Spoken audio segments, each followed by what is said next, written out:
alaga ko kumakanta. DIY tayo kalamansi.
Hindi na natin kailangan maglagay ng kung ano pa. Alam niyo ba nagsisi ako?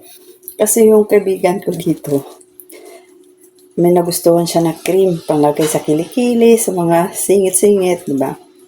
Ngayon, nadali din ako. Sabi ko, sige, matry ako. Sus, nagsisi pa ako kasi ang puti ng kilikili ko ngayon, tingnan nyo. O, diba? Kaya hindi na kailangan, mas maganda pa yung mga organic. Diba?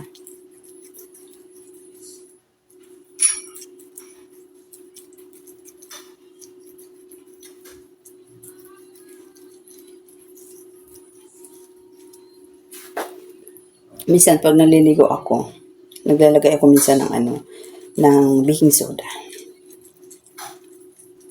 Pag ganado lang ako, minsan pag nagmamabadali maligo, hindi ako naglalagay. Ito na, kalamansi.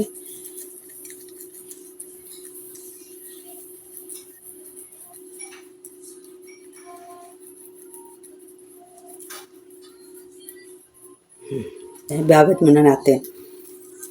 Mamaya pa ako mag-wash up. Isang piraso, madami na. Makatas pa nga eh. Ito ko nakikita nyo, may mabutlig-butlig ako. Hindi ko lang alam kung na bati ako. Or nagtaka lang kasi ako ba't lumabas yan. Kasi nung lumipat sila ni Mr. ng tirahan, siguro nanibago yung tao doon, or yung mga hindi natin nakikita. Yung nag-day off ako, pumunta ako doon. Pag uwi ko dito, meron ako mga rashes. Hanggang ngayon hindi pa natanggal. Kaya sabi ko, baka nabati ako.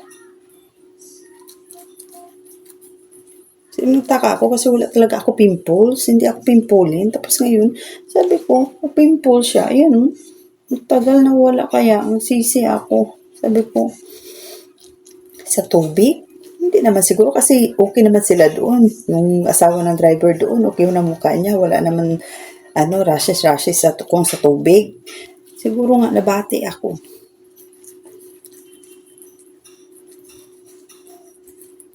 Ayan na, okay na. Bye.